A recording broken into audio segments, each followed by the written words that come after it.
Old ES, new ES. If you're looking for a fancy car to get around in, this is one you should be familiar with in both forms. We're Edmunds, and we test hundreds of cars each year on the road and at our private track, so you get the most trusted reviews. If you want to know which car, truck, or SUV is the best, then stick with us. The previous Gen ES was introduced all the way back in 2019, and it was a total if you know candidate for those who wanted a no-nonsense luxury car. And today you can pick up one of those examples for about 40 grand, and we're trying to find out if it's worth shelling out the scratch for a new one.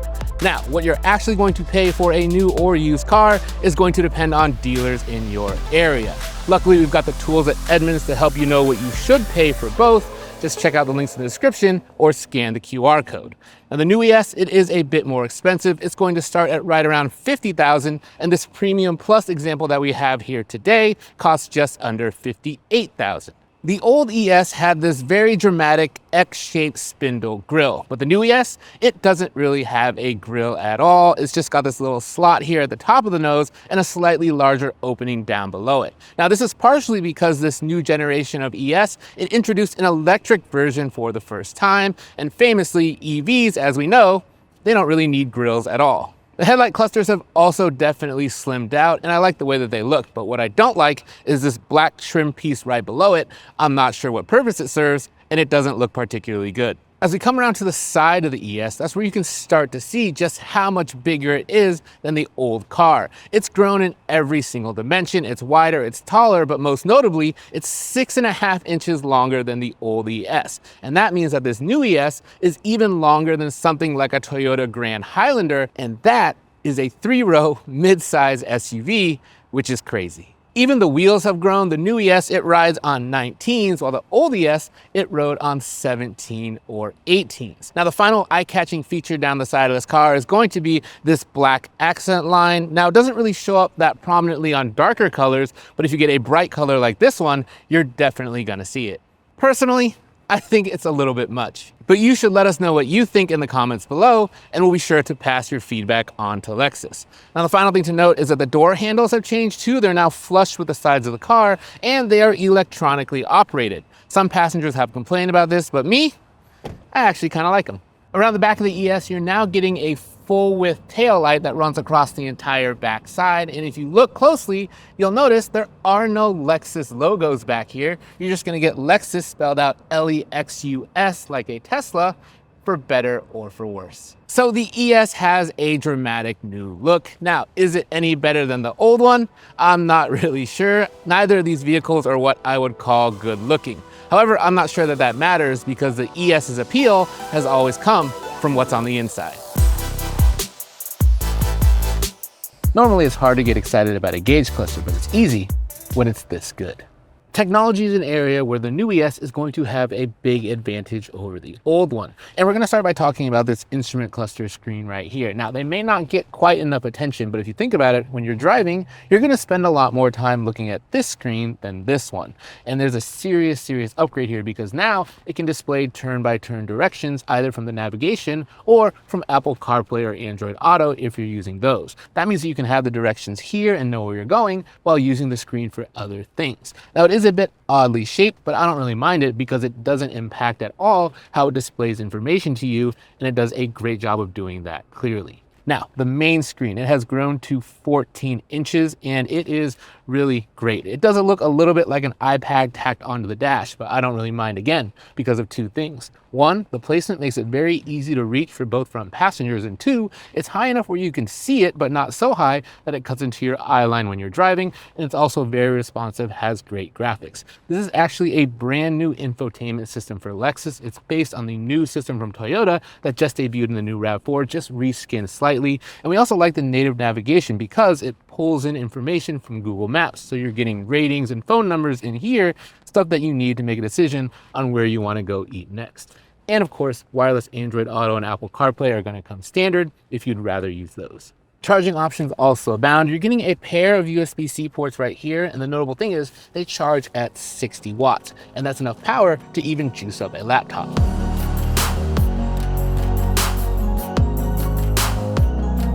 Technology in the last generation of the ES is going to be a bit of a mixed bag, and it's going to depend heavily on what the model year of the vehicle you're looking at is. Now, up until 2022, this had the old Lexus setup, and by old, I mean that it didn't have a touchscreen at all. It actually had a trackpad down here that is what you would use to interact with the screen, and candidly, it was a pretty terrible setup and almost impossible to use while you're driving because the car is moving around. That's why we'd recommend, if you're going for a used ES, to really look at 2022 and newer, and perhaps even 2023 and newer, because that is a year where they updated the infotainment system to what you're seeing here, and it's actually not down really on any functionality versus the new system that we just saw. It's just a bit tougher to use. The menus are a bit more complicated.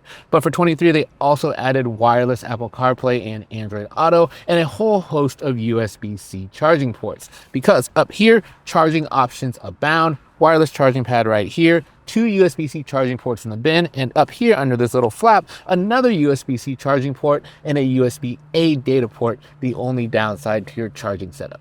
The gauge cluster is what I would call half digital, because the left side is a screen and the right side is sort of old school analog gauges. It's not really helpful though. It's a bit tough to set up, and it doesn't do a great job of displaying useful information to the driver, not like the new one does. Now, unlike the new ES, which we're going to get to in a minute, you're actually getting real leather in here, and it feels supple. It covers the console here, covers the seats, covers parts of the dash, covers the steering wheel, along with wood trim pieces that are black in this car, but come in a variety of colors, and they look ultra classy. Now, the control scheme of this car is also fantastic for one big reason, and that would be physical controls.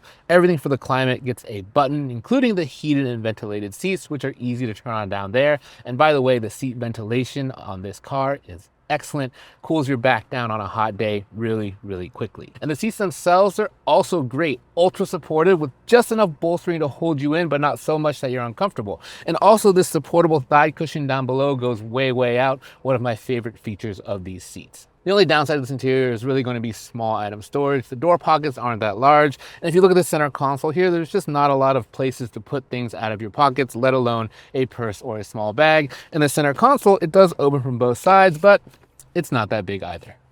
The final old school touch on this interior that I really appreciate is this analog clock. Is it useful? No. Do I like it anyway? Yes.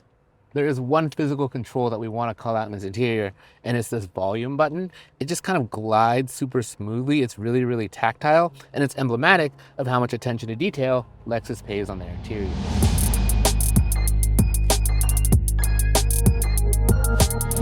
Small item storage has certainly improved here in the new ES. You get this little bin here where the wireless charging pads live. Pull this back, you get 2 decently sized cup holders, and you're also getting a storage space down here. It's a bit tough to access, but it's a great place to put stuff that you're not going to use very often. And just like in the old ES, this center console opens in both directions, but it's not real big, won't fit larger items down there. Overall, the look of the dash has really been simplified, and this is sort of endemic to modern luxury cars. They've gone for more simple looking things with bigger screens, but I actually think that makes this feel less luxurious than the old way that they did it in the ES. That's not to say it isn't nice. Materials are good. Even if you're not getting real leather in here, it's all synthetic leather, and it does feel pretty good on the seats and especially on these door panels right here. But the problem though is this steering wheel. It's covered in this sort of like rubberized synthetic material. It kind of reminds me of a wetsuit, and it also reminds me of our Subaru Forester Hybrid, and that's probably not a comparison you want to be making if you're paying Lexus money for a vehicle.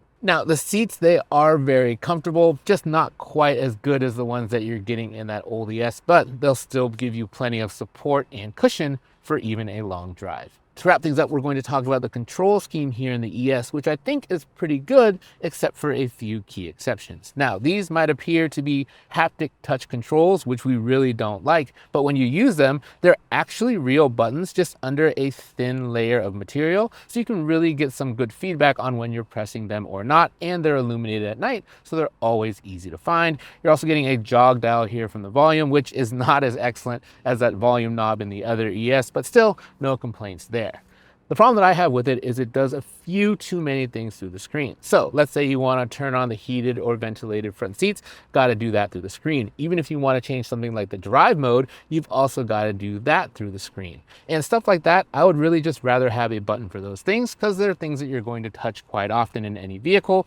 This comes close to being excellent, but it's just kind of good, kind of like the seats. Earlier we mentioned that this new ES is significantly longer than the old one, And where you're going to feel that the most is here in the back seat. This is massive.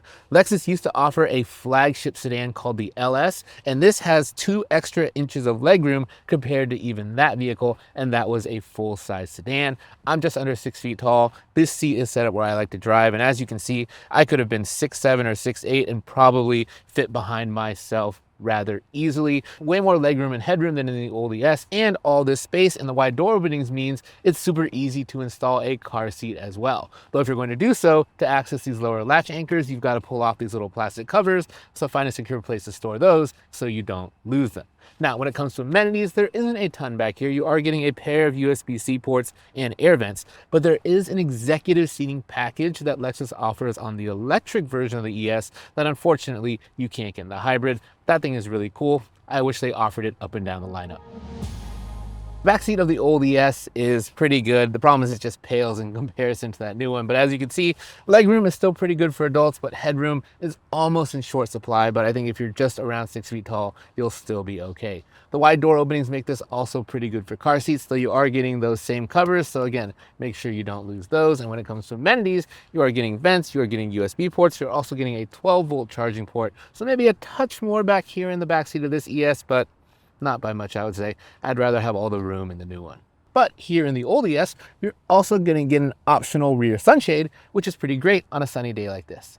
Now the new ES is going to have slightly less cargo room than the old one, and the reason is the battery has moved from under the hood to back here in the cargo area. So it's not quite as wide at the opening, but it's still wide enough to fit a set of golf clubs or pretty large items. I was actually able to fit a full-size checked bag back here and my golf clubs, which is great for a sedan. Now, the one thing to watch out for with both of these vehicles, whether you're buying new or old, the back seats, they don't fold down. All you're getting is a small pass-through, which is good for a pair of skis, but if you're trying to carry anything long and flat, you might need to grab a different car.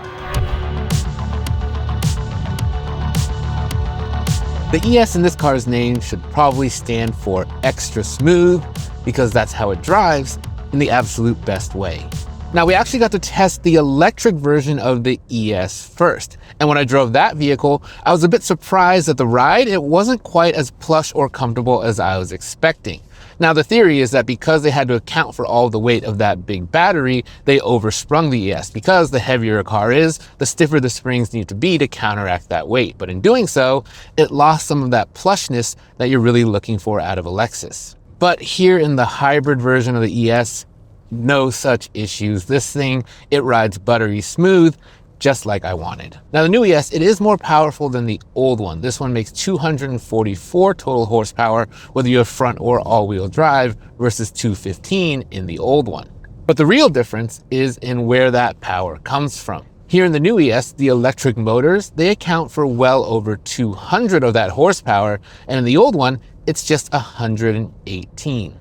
That means that most of the time when you're behind the wheel of this new ES, you're actually gliding around on electric power, and that makes for a refined and quiet driving experience.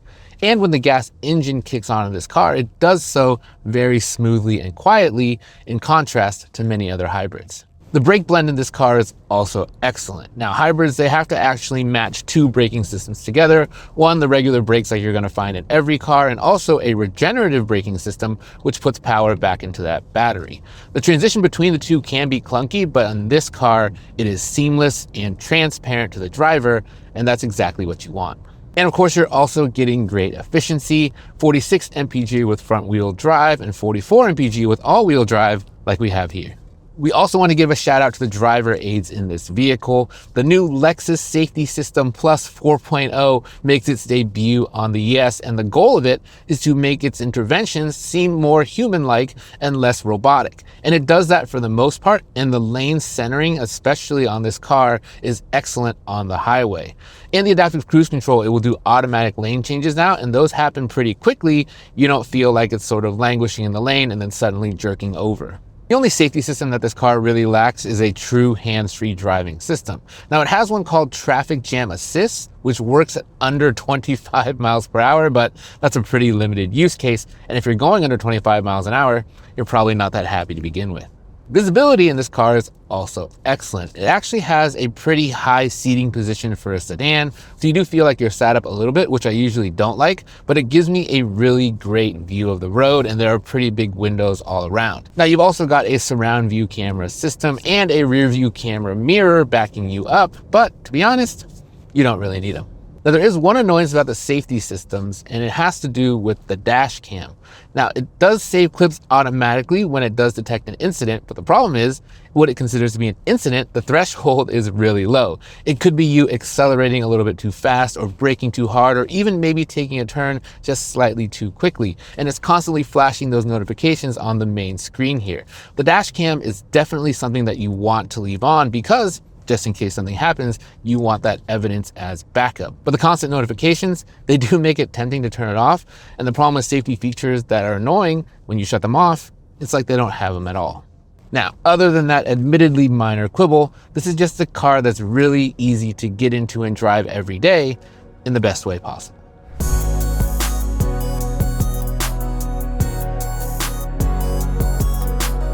Getting to drive the new car and the old car back to back is really informative, but sometimes it can make the old car seem a lot worse, especially if there are big powertrain or structural changes. But here in the ES, driving the old one right after the new one, I actually think that I appreciate this old one even more. Just like in the new ES, this cabin is absolutely whisper quiet. You can have a conversation with someone sitting in the back without raising your voice at all. The isolation in this car is excellent. The other thing I noticed right away about the old ES that I really appreciated was this steering wheel. I want this. I want real leather. I want the wood on the steering wheel. This thing is just the perfect size and the perfect weight. I really love it. And I also love that you get a real shifter. And the ride is also super comfortable. This car has no sporty ambitions at all. It's all about just being smooth. And yes, I've used the word smooth a lot, but that describes both of these vehicles to a T. Or should I say an E? Now, the biggest difference between these two from driving, it's going to be that powertrain. This gas engine, it does kick on more, and it does do so more abruptly. Now, it's by no means bad, but you just do notice it more after you drive the new ES. One thing to mention about this powertrain, with the old ES Hybrid like this one, you couldn't get it with all-wheel drive. If you wanted all-wheel drive in the ES, you actually had to drop down to the ES 250 with the 4-cylinder, and that only got you 28 mpg combined. But here in the Hybrid, 44 mpg combined, which basically matches the new one. Excellent efficiency all around. You'll also notice a difference in the driver aids. That updated system is just so good. And it's not to say that this one is bad, it just doesn't feel quite as refined. The lane centering, for example, it works for the most part, but it's not as smooth around curves, and it kind of ping-pongs you down the lane when you're going on the highway. Again, minor annoyances, but differences that are illuminated from driving them back to back. Visibility in this car is also quite good. Again, not quite as outstanding, but still excellent. And the surround view cameras are very good, but you aren't getting a rear view camera mirror. The question that we're really trying to answer driving old and new back to back is, are you giving anything up by going with the old one? The new ES, it is unquestionably better to drive, and it's going to give you that more EV-like experience. But just like in the new car, I think if you were to drive one of these day to day, you would find it very easy and very comfortable. And I honestly don't really think you're giving up that much. Now it's time to get into value and depreciation, and that might be the make or break decision when you're picking between new and old.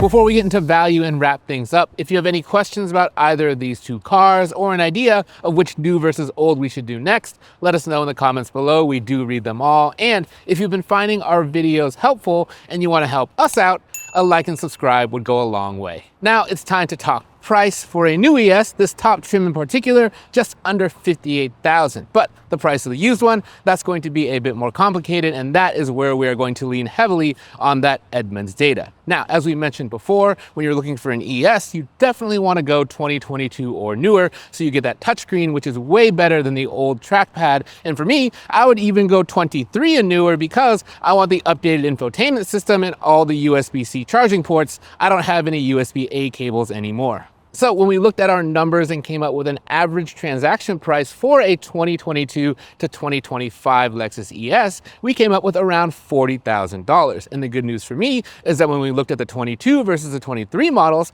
that number was actually about the same. So you definitely want to go 23 to get that better multimedia experience. That means that the ES is holding its value better than most other luxury vehicles, but not quite as well as something like a Toyota Camry Hybrid. So we're looking at roughly a $15,000 price gap between the old ES and the new one, and that's a pretty big margin for it to overcome. The question now becomes just how much better is the new one than the old, and to find that out, we turn to the Edmunds rating.